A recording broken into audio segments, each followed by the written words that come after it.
Donc deuxième vidéo où je voulais revenir sur ces deux outils-là. Alors ça coûte... Bon, pour le prix, on va pas non plus se plaindre, ça fait le boulot. Celle-là, rien à dire, mis à part qu'il faut bien penser à serrer ça de temps en temps. Et que le laser, là, bah, il marche, hein, oui, il marche bien. Souci, c'est qu'il faut le régler. Vous avez des petites vis de réglage sur le truc et vous pouvez le régler. Moi je disais, c'est juste la puissance qui est limite. Si vous commencez à faire de l'épaisseur comme ça, là, c'est mort.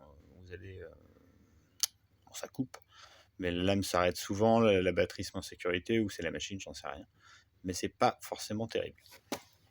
Sinon, pour tout ce qui est petite planche de 1 cm à 2 cm, c'est parfait. Ça coupe, c'est net. Bon, pour les droitiers, on s'en prend plein la gueule. J'ai un aspirateur maintenant. Trouvé dans la poubelle d'ailleurs. L'aspirateur du moins, qui fonctionne très bien et qui fait le boulot. Par contre, on s'en prend quand même plein la gueule. Je sais pas, le capot doit mal être réglé.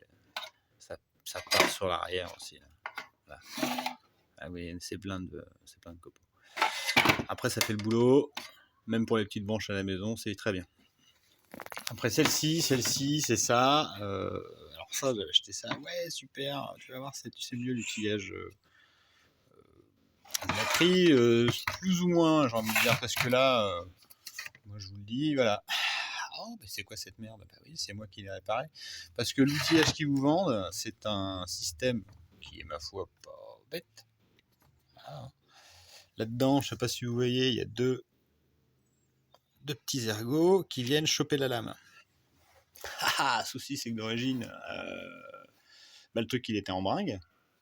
J'ai appelé le service client, ils vous disaient envoyer la machine et on ne sait pas quand est-ce qu'on va la récupérer parce que j'avais pas pris la garantie. Bon, ça c'est mon choix. Voilà. Donc j'ai gardé la machine et je m'en sers, je l'ai réparée. J'ai démonté, du coup je l'ai mis dans le bon sens parce que ça c'était bien de l'autre côté. Et il y a un petit capuchon qui va dessus, qu'il faut coller. Une sorte de clipet avec deux ressorts et deux petits bouts de métal qui viennent serrer votre lame. Rien de compliqué. Juste avant que je m'en sers, il faut que je chauffe ça pour que ça maintienne bien pendant que ça coupe. Sinon la lame elle sautait tout le temps.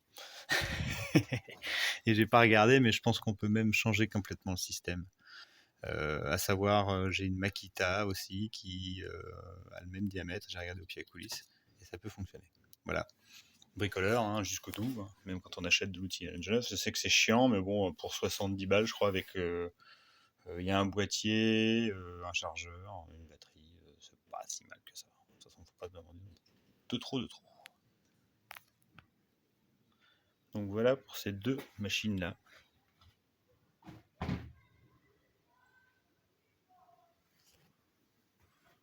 Celle-là qui est en bon état parce qu'elle n'a pas trop servi, mais elle a déjà été démontée, c'est ça le problème. Et celle-ci qui fonctionne assez régulièrement, qui découpe. Voilà, moi je m'en sers à mon travail pour découper de la palette, récupérer de la matière.